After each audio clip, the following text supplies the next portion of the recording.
Daily ബ്ലോഗിലേക്ക് എല്ലാ മാന്യ പ്രേക്ഷകർക്കും സ്വാഗതം. ഫെബ്രുവരി 2-ാം തീയതി സംഭവിച്ച ഒരു കാക്കയും കുറച്ച് പിള്ളേരും തമ്മിലുള്ള ഒരു അടിപിടി കേസ് നിങ്ങളെല്ലാം കേട്ട് കാണും. ഇൻസ്റ്റയിലും ന്യൂസിലൊക്കെ വലിയൊരു വൈറലായ ഒരു അടിപിടി കേസായി. വെറുതെ ചുമ്മാ ഒരാളെ പ്രൊവോക്ക് ചെയ്ത് എരന്ന് വാങ്ങിക്കുക എന്നാണ് അതിനെ പറയുക. വെറുതെ ഒരാളെ ഒരു കുറ്റവും ചെയ്യാതെ അയാൾ മേലിൽ കുറ്റം സ്റ്റേറ്റ്മെൻ്റ് ആക്കുക എന്ന് പറയുന്നത് ഒരിക്കലും വരും തലമുറയിൽ അത്തരത്തിലുള്ളത് കാണിക്കാൻ മുതിർന്നവർ, സപ്പോസ് നമ്മളെക്കാൾ ബുദ്ധിയും വിവേകവും ഉള്ളവർ ഇത്തരത്തിലുള്ള കാര്യങ്ങൾക്ക് കൂടുതൽ എക്സ്പ്ലെയിൻ ഡീറ്റെയിലിലേക്ക് പോകും. കാരണം ഇത് എക്സ്പ്ലെയിൻ ചെയ്യേണ്ടത് നമ്മുടെ എല്ലാവരുടെയും ആവശ്യമായതുകൊണ്ടാണ്. അതുകൊണ്ടാണ് നമ്മൾ ഈ കണ്ടന്റ്, കാരണം ഈ ഒരു കോണ്ടന്റ് എന്ന് പറയുന്നത്, സപ്പോസ് നമ്മുടെ നാട്ടിൽ മറ്റു ദേശത്തുനിന്ന് വന്നവർ നമ്മുടെ ഈ നാട്ടിലെ കലാപരിപാടികളൊക്കെ മറ്റുള്ള രാജ്യത്ത് വളരെ കുറച്ചിലാവും. അപ്പോൾ ഒരു സാമൂഹ്യ ഭദ്രതയുള്ള നമ്മുടെ ഈ രാജ്യത്ത് ഇത്തരത്തിലുള്ള കാര്യങ്ങൾ കാണുമ്പോൾ നമ്മൾ ഒരിക്കലും അതിനെ മൈൻഡ് ചെയ്യാതിരിക്കരുത്. കാരണം വെറുതെ ഒരു ആരോപണങ്ങൾ ഉണ്ടാക്കുക, ആ ആരോപണങ്ങൾ കൊണ്ട് ആ കുട്ടികൾക്ക് വേദനയുണ്ടാകുന്നത് ഈ കാക്കമാർക്ക് രസമാണ്. ഇവന്മാരെ കാക്ക എന്ന് വിളിച്ചാൽ മതി. അച്ഛനെന്ന് വിളിച്ചിട്ടാണ് ഈ അടി ഉണ്ടായത്. കുറേ പേർ അച്ഛന് തല്ലുന്നു. പക്ഷേ അത് ആ നാട്ടിലെ ഒരു കാക്കയാണ്, അതായത് വഴി പോകുന്നവർ. പക്ഷേ പിള്ളേർ ഒത്തുകൂടിയാൽ സംഭവിക്കുന്ന ആ സംഭവങ്ങളെ മൂർച്ഛിച്ചപ്പോൾ പിള്ളേരൊന്ന് അടി കൊടുത്തു. അതായത് തനിക്കിഷ്ടപ്പെടാത്ത രീതിയിലുള്ള ഒരു അപ്രോച്ച് ഒരു കാക്കയുടെ ഭാഗത്തുനിന്ന് വന്നു കഴിഞ്ഞാൽ പിന്നെ എങ്ങനെ ആ കുട്ടികൾ ഈ കാക്കയോട് പ്രതികരിക്കണം? നിങ്ങൾ പറയണം. സമൂഹത്ത് ഇതൊക്കെയാണ് നടക്കുന്നത്. അപ്പോൾ ഇത്തരത്തിലുള്ള കാര്യങ്ങളെ നമ്മൾ ഒരിക്കലും അത് അനുവദിച്ചു കൊടുക്കുന്നതല്ല. കാരണം ഇത്തരത്തിലുള്ള കാര്യങ്ങളെ നമ്മൾ ഒരിക്കലും ഇത് ചെയ്യണം എന്ന് പറയാൻ പാടില്ല. ലോകത്ത് വിവിധ ഇനങ്ങളിൽപ്പെട്ടതാണ് ഈ ഒരു ഇനം. അതായത് നമുക്കൊന്നും ഒരിക്കലും അക്സെപ്റ്റ് ചെയ്യാത്ത ഈ വെറുതെ പോയി എരന്ന് വാങ്ങിച്ചതാണ് കാക്ക. അതാണ് എനിക്ക് തോന്നിയത്. ഈ ഒരു എക്സ്പ്ലെയിനിൽ നമുക്ക് കാണാൻ പറ്റുന്നത് ആ പിള്ളേരെ ഭാഗത്ത് എന്താണ് തെറ്റ്. അടി കൊണ്ട കാക്കയ്ക്ക് എന്ത് കൊണ്ട് അടി കിട്ടിക്കൂടാ? വെറുതെ ചൊറിയാൻ പോയ പിള്ളേരെ കയ്യിൽ നിന്ന് അടി വാങ്ങിയിട്ട് അത് പോയി സോഷ്യൽ മീഡിയയിൽ കാണിക്കുന്നത് അതൊരു കോപ്രായം തന്നെയാണ്. അത് ശുദ്ധ മണ്ടത്തരം എന്നാണ് പറയുക. വരും തലമുറകൾക്ക് നിത്യവും നിങ്ങൾ വിവേകമാണ് കൊടുക്കേണ്ടത്. നിങ്ങളുടെ അറിവിലെ ഇത്തരത്തിലുള്ള ദുഷ്ടതകളെ നിങ്ങൾ വളർത്തും. ആ പിള്ളേർക്ക് നിങ്ങൾ കാരണം നാളെ റൗഡികളാവേണ്ടി വരും. കാരണം വേണ്ടാത്ത പേരുകൾ, അതായത് നമ്മുടെ സമൂഹത്ത് ചേരാത്ത വാക്കുകൾ പറഞ്ഞ് വരും തലമുറകളെ നിങ്ങൾ ഭിന്നിതമായ കാലഘട്ടത്തിലേക്ക് നയിക്കരുത്. അതാണ് ഈ കാക്കന്മാരോടും ഈ പൊതുസമൂഹത്ത് മാന്യന്മാരായി ജീവിക്കുന്നവരോടും എനിക്ക് മാന്യത വേണം. പക്ഷേ അത് മാന്യമായി പ്രതികരിക്കുന്നതിനും ഒരു മാന്യത വേണം. അതായത് ഒരു പ്രവൃത്തി കൊണ്ട് അത് സംഭവിച്ചേക്കാം. വാക്കുകൾ കൊണ്ടല്ല. ചിലപ്പോൾ നിങ്ങൾ ചെയ്യുന്ന പ്രവൃത്തി കൊണ്ടും അതങ്ങനെ ഒരു ധ്വനി ലോകത്ത് സംഭവിച്ചുകൂടാമെന്നുണ്ടോ? സംഭവിക്കാതിരിക്കാൻ സാധ്യതക്കുറവൊന്നുമില്ല. കാരണം സംഭവിക്കാനുള്ള എല്ലാം സംഭവിച്ചതിന് ശേഷം പിന്നെ സ്റ്റേറ്റ്മെന്റ് ഇറക്കിയത് കൊണ്ട് കാര്യം. അതിനാദ്യം അത്തരത്തിലുള്ള മോശമായ ആറ്റിറ്റ്യൂഡ് അവിടെ ഉണ്ടെങ്കിൽ അതിന് നിയമപാലകരെ ആദ്യം അറിയിച്ച് അവിടുത്തെ പോലീസ് ഓഫീസറെ വിളിപ്പിച്ച് എന്നിട്ടൊരു നടപടിയിലേക്ക് കയറുന്നതിന് മുമ്പ് അക്രമത്തിലേക്ക് കയറാനുള്ള അധികാരം പൊതുസമൂഹത്തിനില്ല. അതുകൊണ്ടാണ് ഏത് നാട്ടുകാരോടും ഏത് ജനങ്ങൾക്കും ഒരു ഇൻഫർമേഷൻ തരുന്നത് വഴി പോകുന്നത് എരന്ന് വാങ്ങരുതെന്ന്. സാധാരണക്കാരനാണ് ചോദിച്ചാലും പറഞ്ഞാലും അവന് തന്നെ അടി. കാരണം നമ്മളാണല്ലോ വേണ്ടാത്തവർ, അവർക്ക് തന്നെ കിട്ടൂ.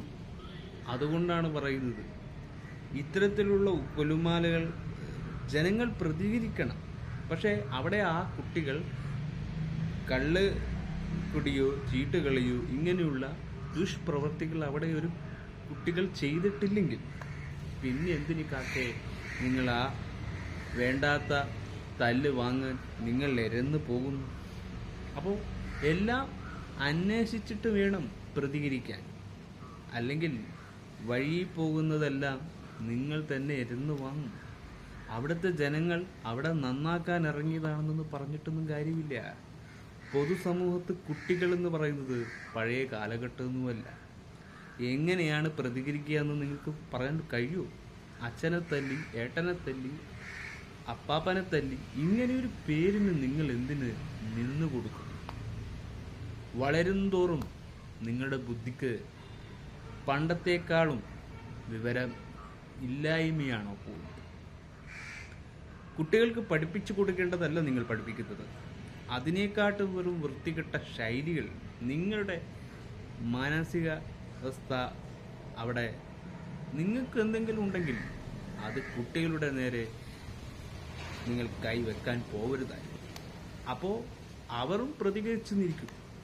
ഏതൊരു ഹ്യൂമനും തൻ്റേതായ റൈറ്റ്സ് ഉണ്ട്. അത് കുട്ടികളുടെ ഹ്യൂമൻ റൈറ്റ്സ് ആണെങ്കിലും അതും പവറുള്ള ഒരു അധികാരം തന്നെയാണ്. അപ്പോൾ ലോകത്ത് ഹ്യൂമൻസിനെ ജനിപ്പിച്ചത് തന്നെ പല രീതിയിലുള്ള ആക്ടിവിറ്റിയാണ്. അപ്പോൾ ചൈൽഡ് ഭീഷണിയാണ് നിങ്ങളിപ്പോൾ ചെയ്തിരിക്കുന്നത്. വലിയൊരു കേസാണ്, വലിയ വകുപ്പിലേക്ക് പോകും. അപ്പോൾ ഇത്തരത്തിലുള്ള വികാര പ്രക്ഷോഭം, പെട്ടെന്നുള്ള ഈ ആവേശം എല്ലാം നമ്മുടെ തലക്ക് മീലെ ഒരു തീയായിട്ട് തന്നെ ഒരിക്കലും ആളിക്കത്തിയാലും അതിനേക്കാട്ടും വലിയ തീജ്വാലയായി വരുന്ന ഇതുപോലുള്ള പ്രക്ഷോഭങ്ങൾ നമ്മൾ എപ്പോഴും പൊതുസമൂഹത്തിൽ കാണുന്നതാണ്. അതുകൊണ്ടാണ് ഈ ഒരു കണ്ടന്റ് നമ്മൾ നിങ്ങളുടെ മുന്നിൽ ഷെയർ ചെയ്യണമെന്ന്. 2-ാം തീയതി നടന്നൊരു കേസാണ്. കുട്ടികളുമായി കാര്യം പറയുമ്പോൾ അതൊരു ഇൻഫർമേറ്റീവ് വീഡിയോ തന്നെയാണ്. ആ വീഡിയോ, ആ കാക്കയെ ആ പിള്ളേർ തല്ലുന്ന വീഡിയോ ഞാൻ ഷെയർ ചെയ്യാണ്. അപ്പോൾ നമുക്കതൊന്ന് കാണാം. എല്ലാം കൂടി അച്ഛനെ തല്ലിയ വ്യക്തി എന്നാണ് ഇപ്പോൾ അതിൻ്റെ പോസ്റ്റിൽ നമുക്ക് കാണാൻ സാധിച്ചത്.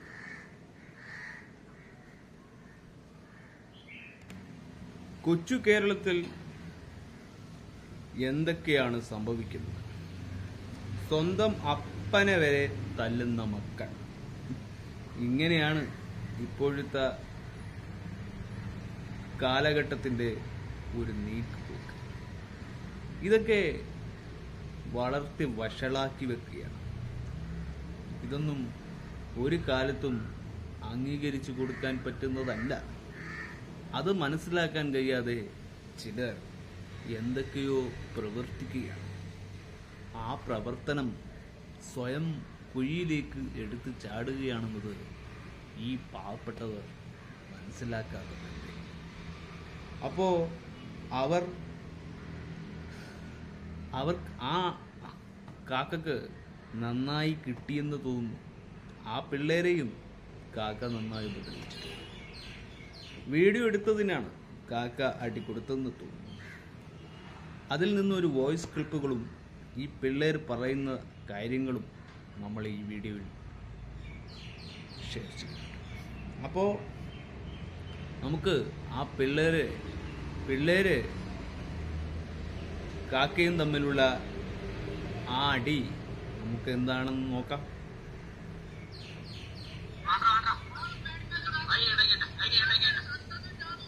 കണ്ടില്ലേ, അയാൾ അങ്ങോട്ടാണ് അടിക്ക് വാങ്ങാൻ വന്നത്. പിള്ളേർക്ക് ഇതിലൊരു പങ്ക് കൊടുത്തു. അയാളന്ന് ആദ്യം കൈവച്ചു, പിന്നെ പിള്ളേർ കൂട്ടത്തോടെ തല്ലി. ഇതിലെന്താണ് തെറ്റ്? ഇതിൽ ഞാൻ തെറ്റൊന്നും കാണുന്നില്ല. കാരണം എരന്ന് വാങ്ങുന്നത് പിള്ളേരോടാണ്. അപ്പം അത് സൂക്ഷിച്ചില്ലെങ്കിൽ അത് നിങ്ങൾക്ക് തന്നെ പാരയാവും. നമുക്ക് ആ വോയിസ് ഒന്ന് കേൾക്കാം. സംഭവം എന്താ വെച്ചാല് അന്ന് അവിടെ ഉണ്ടായത് എന്താന്നുള്ളത് കറക്റ്റ് ആ ചെങ്ങായിക്കും അറിയാം, അതേമാതിരി ഞങ്ങൾ 6 ആൾക്കും അറിയാം. അതേമാതിരി അവിടെ 6 ചെക്കന്മാരും കാര്യങ്ങളൊക്കെ ഉണ്ട്, ആൾക്കാരൊക്കെ ഉണ്ട്. ഓരൊക്കെ കണ്ടതാണ് അന്ന് അവിടെ എന്താ സംഭവം കറക്റ്റ് ഉണ്ടായിരുന്നുള്ളത്. ഞങ്ങൾ അവിടെ ഇരിക്കാൻ പോയി. ഫയാസിന്റെ നാടാണ്. പിന്നെ എന്റെ വണ്ടി വണ്ടി ഇറക്കി 2 സൈഡില്. അപ്പൊ ഇതിനായിട്ട് വീഡിയോ എടുക്കാനായ വേണ്ടി ഞങ്ങൾ അങ്ങനെ പോയി. അവിടെ പോയി ഇരിക്കുമ്പോ ഒരു ചങ്ങായി പെട്ടെന്ന് കയറി വന്നാണ്ട് മൂപ്പര് പറഞ്ഞു നിങ്ങൾ എന്താ അവിടെ ഇരിക്കുന്നത് ചോദിച്ചു. ഞങ്ങൾ പറഞ്ഞു ഒന്നുമില്ല, ഞങ്ങൾ വണ്ടിന്റെ വീഡിയോ എടുക്കാണ്ട്. പിള്ളേര് കൂട്ടം കൂടി വേറെ ആൾക്കാരുണ്ട്, ഓരോന്നും ചോദിക്കണില്ല. മുതിർന്നവർക്ക് തോന്നുന്ന പഴയ ഒരു വികാരമാണ്. പക്ഷെ ആ വികാരങ്ങളെല്ലാം മാറേണ്ട കാലം മാറി. പുതിയൊരു കാലഘട്ടത്തിലേക്ക് വരുന്ന കാലഘട്ടം ഇത്തരത്തിലുള്ള നീചമായ ചിന്താഗതികളൊന്നും ഒരു സമൂഹത്ത് പാടില്ല. അങ്ങനെ അത് നേരെ ഞങ്ങളെ മേത്ത് കണ്ടിട്ട് മുപ്പര് പറഞ്ഞു അതിൽ അവിടെയുള്ള ചെക്കന്മാരൊക്കെ നോക്കുന്നുണ്ട് ഞങ്ങളെ. കുറവുകളാണ് പിള്ളേരെ ഉപദ്രവിക്കുമ്പോൾ അവരുടെ മൈൻഡിൽ അത് വലിയ ബാധിക്കുന്നതാണെന്ന് കഴിഞ്ഞ കാലഘട്ടം ഒരിക്കലും ചിന്തിക്കുന്നില്ല. അതില് മൂപ്പരെന്ത് ചെയ്ത് ഇവിടെ ഇരിക്കാൻ പറഞ്ഞു, അങ്ങനെ ഇരിക്കണ്ട പറഞ്ഞു. അങ്ങനെ വന്നാൽ മൂപ്പര് നേരെ പോയി റിഷാനൊരു ഒറ്റുണ്ട്. ഞങ്ങള് 5 ആൾക്കാർ താഴത്ത് നിൽക്കാണ്. ഒരു പാലത്തിന്റെ മേലെ നിന്നാണ് ഉന്തത്. ഞങ്ങൾ നേരെ വീണ് പോയാൽ മൂപ്പരോട് കാക്ക ഞങ്ങൾ ഉന്താനും നന്നാക്കാൻ ഇറങ്ങിയിട്ട് വലിയ ദ്രോഹമാണ്. മൂപ്പര് നേരെ വന്നാണ്ട് ഇന്നൊരറ്റുണ്ട് ആ തടിയും വെച്ച് കണ്ട്. എന്നിട്ട് വർത്താനാണ് ആ വർത്താനത്തിന്റെ ഇടയിൽ ഞാൻ പറഞ്ഞിരുന്നു ലാലുനോട്, ലാലുജി വീഡിയോ എടുത്തത് പ്രശ്നമായി കഴിഞ്ഞാൽ നമ്മളെ ഭാഗത്ത് തെറ്റില്ലാന്നുള്ളത് കാണിക്കണം എന്ന് പറഞ്ഞിട്ട് തെളിവിന് വേണ്ടിയിട്ടാണ് പിള്ളേർക്ക് എന്താ കാട്ടിക്കുന്നത്. വീഡിയോ എടുത്തത് അതില് ഞാൻ അടിച്ച്. കാരണം എന്റെ കാലിന് മൂപ്പര് കുത്തിയാണ് നല്ല ഇതായിക്കണം. അതിനുള്ള വീഡിയോ കാര്യങ്ങളൊക്കെ ഉണ്ട്. കാലിനാണ് അടിച്ച് ആകെ പ്രശ്നമായി. മൂപ്പര് എന്ത് ചെയ്ത് അപ്പൊ തന്നെ ആ സ്പോട്ടിൽ വേറെ ചെങ്ങായിക്ക് വിളിച്ചു കണ്ടു ആ സാധനം എടുത്ത് കണ്ട് പോലെന്ന് പറഞ്ഞു. അപ്പൊ ഞങ്ങൾ പറഞ്ഞു ആ ഓക്കെ, ആരെ വരാനുള്ള പോലീസ് ആരാച്ച വിളിച്ചു പറ്റുകൂടി ഒരു കുഴപ്പമില്ല, നാട്ടുകാരെ എല്ലാരും വന്നോട്ടെ, വന്നിട്ട് എന്താ കണ്ടിട്ട് പോയിക്കോട്ടെ എന്ന് പറഞ്ഞു. അങ്ങനെ ഈ ചെങ്ങായി വന്ന് ആദ്യം ഈ കാക്ക ചെയ്യേണ്ടത് ആദ്യം പോലീസിന് വരുത്തണമായിരുന്നു. ബാക്കില് ആദ്യം തല്ലിയാൽ പിന്നെ അയാളകത്ത് പോകണ്ടേ. ആരും കണ്ടിട്ടില്ല. അപ്പൊ അത് അടി തുടങ്ങി. മൂപ്പര് ചോദിക്കാൻ നേരെ വന്നങ്ങാണ്ട് മൂപ്പര് ആരാടെ അടിച്ചെന്ന് ചോദിച്ചു. അപ്പൊ ഞങ്ങൾ കാക്ക നിങ്ങൾ കാര്യം കേക്ക്. അതിനൊന്നും നേരില്ല. മൂപ്പര് കാര്യം കേൾക്കാതെ നേരെ വന്നോണ്ട് ഒരൊറ്റടി ആ വടിയേറ്റ് അവിടെ കുറെ തടയാനും താക്കാനും നോക്കി, ഒന്നിനും സമ്മതിക്കല്ല. പിന്നെ പുറത്തുനിന്ന് ചെക്കന്മാർ ആ നാട്ടിലുള്ള തന്നെ വേറെ ഓരോന്നും കാര്യം എന്താന്ന് കേൾക്കണില്ല. അതാണ് കാര്യം എന്താന്നുള്ളത് ഒരു കേൾക്കാൻ നിക്കണില്ല. ഈ ചെങ്ങായിട്ട് വിളിച്ച് അതന്നെ മനസ്സിലായി. ഇനിയും ഉണ്ട് വോയിസ് ഓരോന്ന് ഞാൻ പ്ലേ ചെയ്യാം. എന്നിട്ട് ഈ കാക്കയും കൂട്ടരും ഒക്കെ ഒരു മെസ്സേജ് വാട്സാപ്പിൽ ചെയ്തു. ഈ ഒരു മെസ്സേജ് എല്ലാ മാതാപിതാക്കളും അറിയേണ്ടതും കാണേണ്ടതുമായ വീഡിയോ ആണ്.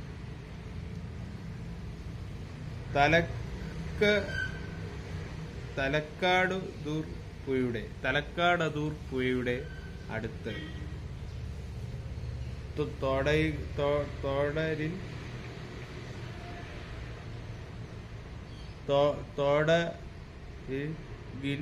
കുറച്ച് ആളുകൾ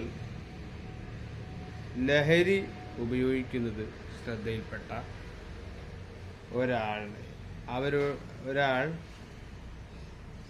അവരോട് നിങ്ങൾ എന്തിനാണ് ഇവിടെ ഇരിക്കുന്നത് എന്ന്, എന്താണ് നിങ്ങൾ ഇവിടെ ചെയ്യുന്നത് എന്ന് ചോദിച്ചത്. പ്രായത്തെ പോലും മാനിക്കാതെ അനാവശ്യമായ വാക്കുകൾ ഉച്ചരിച്ച് ഒരാളെ മർദ്ദിക്കുന്ന വീഡിയോ ആണ് നിങ്ങൾ കാണുന്നത്. നമ്മളിപ്പോൾ കണ്ടല്ലോ ആ വീഡിയോ ആണ്. ഈ കാക്ക വീഡിയോ മറ്റൊരു വിഭാഗം വേറെ രീതിയിൽ പ്രചരിപ്പിക്കുന്നത് ശ്രദ്ധയിൽപ്പെട്ടത്. തുടർന്നാണ് സത്യാവസ്ഥ നിങ്ങൾ അറിയിക്കുന്നത്. ഓരോ മാതാപിതാക്കൾ തൻ്റെ മക്കളെ എവിടെ പോകുന്നു, എന്ത് ചെയ്യുന്നു എന്ന് എല്ലാം അന്വേഷിക്കുന്നത് നല്ലതാണ്. ഇപ്പോഴത്തെ കാലഘട്ടം വളരെ മോശമായ രീതിയിലാണ്. ഇങ്ങനെയൊന്നും എഴുതിയിട്ടോ ഇത് ശ്രദ്ധിക്കണമെന്ന് പറഞ്ഞിട്ടോ ഈ പറയുന്നവർ തന്നെ തെറ്റുകൾ ചെയ്തിട്ട് ഇങ്ങനെ ഒരു വാചകങ്ങളെ എഴുതിക്കൊണ്ട് ഈ ലോകം നന്നാവൂന്നാണോ? ഇത് വെറും ഹാൻഡ് റൈറ്റിംഗ് മാത്രമാണ്. ഇതിൽ നിന്ന് എന്താണ് പഠിക്കാൻ പറ്റുക? താൻ നന്നാവാതെ മറ്റൊരാൾ ഉപദേശിക്കാൻ തനിക്ക് അർഹതയില്ല എന്നാണ്. അതിൽ ചെറിയ സൂമിങ് ആയിട്ടുള്ള എഴുത്താണ്. അതുകൊണ്ട് ചെറിയ അക്ഷരമായതുകൊണ്ട് കാഴ്ച പിടിക്കാത്ത അക്ഷരങ്ങളാണ്. അതുകൊണ്ട് നമ്മളത് പറഞ്ഞു തന്നെ നമുക്ക് പറയാം. അപ്പോൾ ബാക്കി വോയിസുകൾ നമുക്ക് ഇനിയും കേൾക്കാനുണ്ട്. അപ്പം വലിയൊരു പ്രക്ഷോഭത്തിലേക്കാണ് ആ നാട്ടിലുള്ളവർ പോയിക്കൊണ്ടിരിക്കുന്നത്. അതിന് കൂടുതൽ നിർദ്ദേശം കൊടുക്കുകയാണ്. അപ്പോൾ അത് നല്ലതല്ല എന്നതാണ് നമ്മൾ പറയുന്നത്. കാരണം ഇത്രയും നിർദ്ദേശം കൊടുത്തിട്ട് ബാക്കി കാര്യങ്ങളൊക്കെ കേൾക്കണ്ടേ? അപ്പോൾ പലരും ഇവരെ തെറ്റിദ്ധരിക്കുകയാണ്. ഈ തല്ലിയ ആള്, ഈ തല്ല് കൊണ്ട കാക്ക ഇവര് ആരതോ ഒരാളുടെ സ്വന്തക്കാരനാണ്, അച്ഛനാണെന്നോ കാക്കയാണെന്നോ അങ്ങനെ പല രീതിയിൽ സദാചാരങ്ങളാണിതൊക്കെ. വാട്സാപ്പ് കൂട്ടായ്മയിൽ ഷെയർ ചെയ്ത കുറച്ച് ക്ലിപ്പുകളും അതങ്ങനെയും വൈറലായിപ്പോയിട്ടുണ്ട്. വൈറലാകാൻ ഇന്നത്തെ സോഷ്യൽ മീഡിയ കാലഘട്ടത്തിൽ അത്ര ബുദ്ധിമുട്ടുള്ള കാര്യമൊന്നുമല്ല. അപ്പോൾ ഈ പിള്ളേരെ പറ്റി അപവാദം പറയാനുള്ള സ്കോപ്പാണ് അവിടെ സ്ക്രൂ തിരി കയറ്റുന്നത്. നമ്മൾ ചിന്തിക്കുമ്പോൾ ഇതൊക്കെ നിസ്സാരമായ ഒരു കാര്യമായി തോന്നും. പക്ഷേ വരും തലമുറയിലെ കുട്ടികളെയാണ് ഈ പറയുന്നത് ഓർക്കാൻ. ഇന്നത്തെ ജീനിയസ് നാളത്തെ വിഡ്ഢികളാകുകയാണ്. അതുകൊണ്ട് തന്നെ പറയുകയാണ്, ഈ കുട്ടികൾ പറയുന്നതിൽ ഒരല്പം പോലും തെറ്റുകളില്ല എന്ന്. അതുകൊണ്ടാണ് ഈ വോയിസും കൂടി കേൾക്കാൻ നമ്മൾ പറയുന്നത്. പോലീസിനെ ആണ് ലഹരികൾക്ക് അടിമയായവരെ ആദ്യം ഏൽപ്പിക്കേണ്ടത്. കൈവെക്കുന്നവൻക്ക് പിന്നെ രണ്ടാമത് കൈ കഴുകേണ്ടി വരില്ല. അതാണ് അവസ്ഥ. അതുകൊണ്ടാണ് പറയേണ്ടത്, കുറച്ച് മുതിർന്ന വ്യക്തികളാണെന്ന് പറഞ്ഞ് നമ്മൾ എന്തിനും പോകുന്ന നല്ലവരാണെന്ന് പറഞ്ഞ് അവിടെ കിടക്കുന്ന പാവങ്ങളെ തല്ലാൻ ഈ നാട്ടിലെ സൊസൈറ്റിക്ക്, ഈ സൊസൈറ്റിയിൽ ജീവിക്കുന്ന ഒരാൾക്കും അർഹതയില്ലല്ലോ. മറ്റൊരു ഹ്യൂമനെ തല്ലാൻ, മറ്റുള്ളവൻ്റെ മേൽ കൈവെക്കാൻ ആരാണ് ഇവർക്ക് സ്വാതന്ത്ര്യം കൊടുക്കുന്നത്? ഇവിടെ എന്ത് ഇവിടെ മതം കൊണ്ട് ഒരു കാര്യം ഉണ്ടാകുന്നില്ല. മറ്റുള്ളവരെ തല്ലാനും മറ്റുള്ളവരെ പ്രേരണാ കുറ്റത്തിന് വേണ്ടി വെറുതെ അങ്ങ് തമ്മിൽ തല്ലിക്കാനും ഒക്കെ ഈ ഒരു ഇഷ്യൂ ഒരു കാരണക്കാരനാവും. ഈ ഒരു പബ്ലിക്കിൽ ഒരു വലിയൊരു ഓപ്ഷനായി ഇത് വെച്ചും കളി തുടങ്ങും. അതുകൊണ്ട് നാട്ടിനെ പറ്റിയിട്ടോ നാടിൻ്റെ ദുരന്താവസ്ഥയെ പറ്റിയിട്ടോ നമ്മൾ ടെൻഷൻ അടിക്കുന്നതിന് മുമ്പ് നമ്മളായി ഒരു ടെൻഷൻ അടിപ്പിക്കണോ ഈ രാജ്യത്ത്? അതാണ് നമ്മുടെ നിലനിൽപ്പ് ആദ്യം സംരക്ഷിക്കാൻ നോക്കുക. എന്നിട്ട് മതി ആ പാവം പയ്യന്മാർ സംസാരിക്കുന്നത് നിങ്ങൾ കേട്ടു നോക്ക്. കുറച്ച് ആൾക്കാർ പറഞ്ഞുണ്ടാക്കിക്കണം എന്താണ്, ഞങ്ങൾ ലഹരി ഉപയോഗിക്കാൻ പോയി അങ്ങനെ ഇങ്ങനെയെന്നൊക്കെ. ഈ ലഹരി ഉപയോഗിക്കാൻ പോയതാണെന്നുണ്ടെങ്കിൽ അവിടെ അത്ര ആൾക്കാർ കൂടി ഞങ്ങൾ നേരെ സ്റ്റേഷനിൽ കൊണ്ടുപോണ്ട. ഇതൊന്നും എന്താ ആൾക്കാരെ നോക്കാത്ത? അതാണ് എനിക്ക് മനസ്സിലാവാത്തത്. അത്ര ആൾക്കാരെ മുന്നിൽ ഞങ്ങൾ അവിടെ നിന്ന് സംസാരിച്ചിരുന്നത്. അവരാണ് ലാസ്റ്റ് ഞങ്ങളെ കൈക്കലൊന്നുമില്ല, ഞങ്ങൾ വെറുതെ വന്നതാണെന്നുള്ളത് മനസ്സിലായിട്ട് ലാസ്റ്റ് ഓരാണ് പറഞ്ഞത് നിങ്ങൾ ഇവിടെ നിൽക്കണ്ട, പോയിക്കോളി, ഇനി ഇവിടെ കണ്ടുപോരെന്ന് പറഞ്ഞിട്ട് ആട്ടി പറഞ്ഞത് ഓരാണ്. സദാചാര പോലീസ് കളിക്കാൻ നോക്കിയത്. ലഹരിന്റെ അങ്ങനെയാണെന്നുണ്ടെങ്കിൽ കുറച്ച് ആൾക്കാർ പറഞ്ഞിട്ടുണ്ടായിരിക്കണം എന്താണ്, അയാള് നല്ല പുള്ളി എന്റെ വാപ്പയാണത്, അതിന് ഞാൻ പറയുന്നത് സ്വയം ന്യായീകരിക്കുക എന്ന് പറയും. ഈ ഒരു കാര്യത്തിൽ ഒരു വീഡിയോ വൈറലാകാൻ ഒരു നിമിഷം മതി.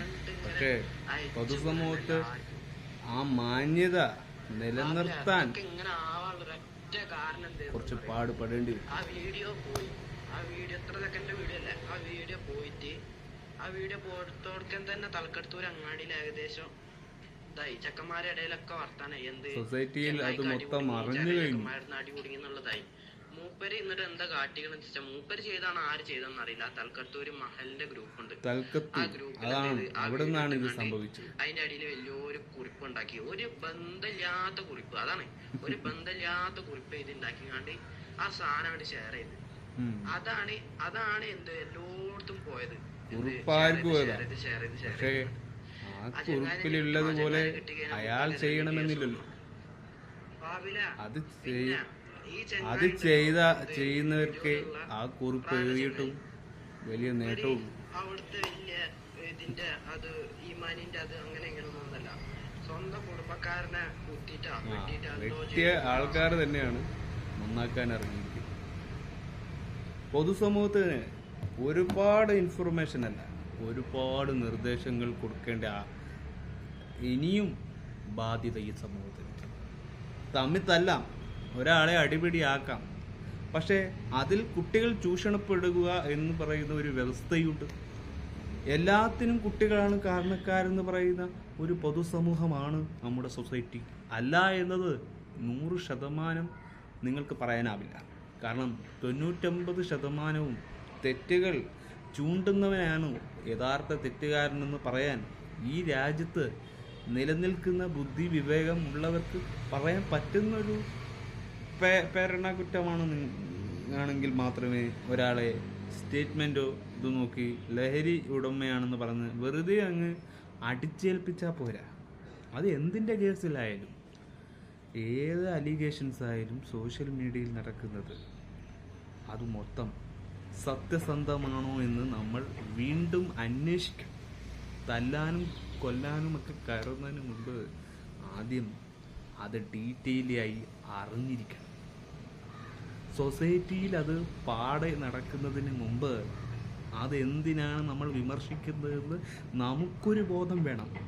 ഏത് കാക്കയായി വയസ്സിൻ്റെ മൂല്യം, അതിൻ്റെ പ്രായത്തിൻ്റെ വളർച്ച ഒക്കെ ഉണ്ടാവും എല്ലാ ലോകത്തും. പക്ഷേ അവനവൻ സ്വയം തീരുമാനിക്കണം. നമുക്കത് പറയാൻ എന്തർഹതയുണ്ട്? എല്ലാവരോടുമാണ് പറയാം. കാരണം എന്തിനാണെന്ന് അറിയാം. ഇപ്പോൾ ഈ പിള്ളേർ പറഞ്ഞിട്ട് കുറച്ച് കൂട്ടം കൂടി നിന്നാൽ അവർ ക്രിമിനൽസ്, കുറച്ച് കൂട്ടം കൂടി നിന്നാൽ അവർ സൊസൈറ്റിക്ക് ബാധ്യത. അപ്പോൾ ആരാണ് ഇവിടെ എല്ലാം തികഞ്ഞവർ? അപ്പോൾ അവിടെയാണ് നമ്മൾ പറയുന്ന ഈ മഹലുകളും കമ്മിറ്റികളും കൂട്ടായ്മയും ഒക്കെ ഉണ്ട് എന്ന് പറഞ്ഞിട്ടും ഒരു തെറ്റിനെ വളർത്താനുള്ള നിങ്ങളുടെ ഈ ഒരു സംഘർഷം, ഇത് തെറ്റ് എന്ന് തെളിയിക്കുന്നതിനോടൊപ്പം ഒരാളുടെ ഭാവിയാണ് ഇല്ലാതാകുന്നതെന്നത് തിരിച്ചറിയാനുള്ള ഗട്സ് അവിടെ ഈ മുതിർന്നവർക്കില്ല എന്നത് പോയിൻ്റല്ലേ. അപ്പോൾ ആ പയ്യന്മാർ പറഞ്ഞത് തെറ്റാണോ? അത് പറയാൻ നമുക്ക് ആർക്കുമില്ല. അപ്പോൾ ആ പയ്യന്മാരെ വിമർശിക്കുമ്പോൾ പയ്യന്മാരുടെ കയ്യിൽ ഈ പറയുന്ന ലഹരിയൊക്കെ ഉണ്ടെങ്കിൽ മാത്രമേ അതൊരു കുറ്റമാകുന്നുള്ളൂ. അല്ലെങ്കിൽ അത് വെറും ആരോപണം മാത്രം. അപ്പോൾ ആരോപണം ആർക്കും പറയാം, എവിടെയും പറയാം. അത് ഒരു സൊസൈറ്റിയിലുള്ള ഒരു കാര്യമാണ്. നമ്മളാദ്യം ഉണ്ടാക്കി പറയുന്നത്. സോഷ്യൽ മീഡിയ വരുന്ന കാലഘട്ടത്തിന് മുമ്പേ ഈ ഒരു പ്രവൃത്തി ഉള്ള കാര്യമാണ്. സോഷ്യൽ മീഡിയ ഉണ്ടായത് കൊണ്ട് വളർന്നതാണെന്ന് ചിലർ പറയും. അതൊന്നും ഗൗനിക്കേണ്ട കാര്യമല്ല. പണ്ട് മുതലേ ഇത്തരത്തിലുള്ള ചിന്തകളും ഇത്തരത്തിലുള്ള ഹ്യൂമറുകളും കൂട്ടിക്കലർത്തിയുള്ള വേർഡ്സുകൾ പറയാറുണ്ട്. ഇല്ലാത്ത നാടാണോ മലയാളം നാട്? അല്ല എന്ന് 100% പറയാം, 99% പറയാം. അപ്പോൾ ഒരു ജനാധിപത്യത്തിലെ രാജ്യത്ത്, നമ്മുടെ ഇന്ത്യയിൽ ഇങ്ങനെയൊക്കെ നടക്കുന്നുണ്ടെന്ന് പറയുമ്പോൾ വളരെ പുച്ഛമാണ്. ഈ കാക്കമാരോടും മുതിർന്നവരോടും ഉപദേശം. പക്ഷേ ചില കുറിപ്പുകളും അടിക്കുറിപ്പുകളും ഒക്കെ എഴുതി നിങ്ങളെ തന്നെ താഴ്ത്തുന്ന ഒരു വില ഇല്ലായ്മയാണ് നിങ്ങൾ കാണിച്ചു കൊടുക്കുന്നത്. അപ്പോൾ ഈ ഇന്നത്തെ ജെൻസിനും ഇന്നത്തെ തലമുറകൾക്കുമൊക്കെ ബുദ്ധിയില്ലെന്നാണ് നിങ്ങൾ പറയുന്നത്. അവർക്കിത് ലഹരിയാണെന്നുള്ളത് ഇവർക്ക് മനസ്സിലാകില്ലെന്നാണോ? എല്ലാം അറിയാം. അതൊന്നും നിങ്ങൾ പറഞ്ഞു കൊടുക്കേണ്ടത് അതിൻ്റെതായ ബ്ലഡിൻ്റെതും അതിനെയൊക്കെ ഒരു സർവീസില്ലേ, ഓരോ രീതികളില്ലേ നമ്മുടെ രാജ്യത്ത്. അതുപോലെ ചെയ്താൽ പോരെ, വെറുതെ ഒരു വിമർശനമാക്കണോ? എനിക്കിത് പ്രതികരിക്കണമെന്ന് തോന്നി. ഇതൊരു പൊതുസമൂഹത്തിൻ്റെ ചർച്ച തന്നെയാണ്, മറ്റുള്ള വിഷയം പോലെയല്ല, മറ്റുള്ള അലിഗേഷൻസ് പോലെയല്ല. ഇത് ഒരു പൗരൻ അറിഞ്ഞിരിക്കേണ്ടതാണ്. ഒരു വിവാദം എന്നൊക്കെ പറയുമ്പോൾ നമുക്കത് പറയാനെങ്കിൽ തോന്നണം. നമ്മളും ഒരു കാലത്ത് ഇതൊക്കെ ഈ വിമർശനങ്ങൾക്കൊക്കെ പെട്ടവരുമുണ്ട്. ഈ വിമർശനം നാളെ വലിയൊരു രോഗമായി മാറും. ഈ ലോകത്തിൻ്റെ രോഗം, ഈ നാടിൻ്റെ രോഗം. അപ്പോൾ ഈ നാട്ടിലെ ഈ എവിടുന്നോ വന്ന ഒരു അതിഥിയാണത്. അതിഥികളെ ബഹുമാനിക്കുകയും ബഹുമാനിക്കാതെ പുച്ഛിക്കുന്ന നാടായിരിക്കും അത്. ആ നാടിനല്ലേ മോശം, ആ നാട്ടുകാരുടെ സ്വഭാവമല്ലേ വെളിപ്പെട്ടത്. അതാണ് ഞാൻ പറയുന്നത്. അപ്പോൾ വിമർശനം നല്ലതിന് വേണ്ടിയുള്ള വിമർശനമാവും, പക്ഷെ അത് എങ്ങനെ ചെയ്യണമെന്നാണ് ആദ്യം നിയമപാലകരോട് ചോദിച്ച് അക്രമത്തിന് നിങ്ങൾ വഴിയൊരുക്കുക. ഒരു കൂട്ടി നാടുകളെയും നാൽക്കാലികളെയും ഇറക്കി വിടുന്നത് പോലെ ഗുണ്ടകളെ അങ്ങ് ഇറക്കി വിട്ട് സദാചാരം നടത്തരുത്. അത് നിങ്ങൾക്ക് അടിപതറും. ഇന്നത്തെ തലമുറയിൽ ഇങ്ങനെയുള്ള അറിയിപ്പുകൾ, ഇങ്ങനെയുള്ള വിവരക്കേടൊക്കെ സ്വയം കൂട്ടലാണ്. ഒരു വാക്ക് മതി അകത്ത് പോകാൻ. ഇന്ന് എല്ലാം സോഷ്യലിൽ എല്ലാം കമ്മ്യൂണിക്കേഷൻ ടൈപ്പിലൂടെ വരുന്ന സാധനം. ഒരു കമ്മ്യൂണിറ്റി അറിയുന്ന, ലോകം മൊത്തം അറിയുന്ന വിരൽത്തുമ്പിലുള്ള മായാജാലക്കൂട്ടാണ്. ഇതൊരു ഡിജിറ്റൽ ലോകമാണ്. അപ്പോൾ പെട്ടെന്ന് ഒരാളെ അത് അയാൾ ചെയ്തിനോ അയാൾ ക്രിമിനലാണോ എന്ന ഉറപ്പ് പൊതുസമൂഹത്തിൽ വേണം. പൊതുജനങ്ങൾ അറിയണം. വെറുതെ ഒരാളെ അകത്തിടുക എന്നത് പെട്ടെന്ന് സാധിക്കുന്നതാണ്. അതുപോലെയല്ല വെറുതെ ഒരു ആരോപണം ചെയ്യുക എന്ന് പറയുന്നത്. അത് അയാൾ അകത്ത് പോകുന്നത് വരെ അയാളുടെ മാനസികാവസ്ഥയെ പരീക്ഷിക്കുന്ന ഒരു അവസ്ഥയാണ്. അതുകൊണ്ടാണ് ഞാൻ പറയുന്നത്, നിരീക്ഷകനാകണം. പക്ഷെ നല്ലൊരു നിരീക്ഷകനെ നല്ലത് പറയാൻ പറ്റും. അതുകൊണ്ട് നല്ലതായ റിപ്പോർട്ട് കൊടുക്കുക. നല്ല റിപ്പോർട്ടിന് നല്ല മറുപടി ചെന്നാൽ ഈ പറഞ്ഞ കേസിലൂടെ നമ്മൾ ഒരിക്കലും മുന്നോട്ട് പോയത്. ഈ പയ്യന്മാർ പറഞ്ഞതാണ് ശരി. അയാളുടെ ഭാഗത്ത് തെറ്റാണ്, 100% തെറ്റാണ്. കാരണം അയാൾ അവിടുത്തെ ഒരു സാധാരണക്കാരനല്ല, ഒരു വലിയ ആള്, വലിയ തണ്ടും തടിയുണ്ട്. പക്ഷെ അവിടുത്തെ ജനങ്ങളെന്ന നിലയിൽ ആദ്യം ചോദ്യങ്ങൾ, പിന്നെ അടി. എന്താ ഇങ്ങനെ അടി കൂട്ടാൻ മാത്രം അവരെന്ത് തെറ്റ് ചെയ്തു? അപ്പോൾ ആ തെറ്റ് ചെയ്യാതെ ഒരാളെ വിമർശിക്കുന്നത് എന്തിനാണ്? അതാണ് നമ്മൾ ചോദിക്കുന്നത്. ലഹരിക്ക് ഉടമയാണെന്ന് ആരോപിക്കരുത്. തെളിവുകൾ വേണം. കസ്റ്റഡിയിലെടുത്ത് കൊണ്ട് നിങ്ങൾ തെളിയിക്കണം മീഡിയയിലൂടെ. എന്നിട്ട് കുറിപ്പിട്ട് നിങ്ങൾക്ക് നിങ്ങളുടേതായ നിലപാടുണ്ട് എന്ന് നിങ്ങൾക്ക് തെളിയിക്കാം. നിങ്ങളെ അടിച്ചാക്ഷേപിക്കുന്നതല്ല, നിങ്ങൾ ചെയ്ത ഒരു തെറ്റ് നിങ്ങൾ തിരിച്ചറിയണമെന്ന് തോന്നുന്നു. മറ്റൊന്നും നമുക്കൊരു ഉദ്ദേശമില്ല. ഒരു നാടെന്ന് പറയുന്നാൽ നമ്മളെല്ലാം ജീവിക്കുന്ന മണ്ണ്. ഒരു സൊസൈറ്റി നമ്മുടെ പെരുമാറ്റം ഒരു നാട് എന്ന് പറയും. എക്സാക്ട്ലി അത് തന്നെയാണ്. അതാണ് ഞാൻ പറയുന്നത്. ഇതൊക്കെ ശ്രദ്ധിച്ചാൽ തന്നെ വലിയൊരു വയലൻസ് നിങ്ങൾക്ക് ഒഴിവായി. അത്ര മാത്രമേ പറയാൻ. ഈ വീഡിയോ മാക്സിമം ഷെയർ ചെയ്യുക, മറ്റുള്ളവർക്ക് ഒരു ബോധവൽക്കരണ ക്ലാസ്സെങ്കിലുമായി മാറട്ടെ എന്ന് പറഞ്ഞുകൊണ്ട്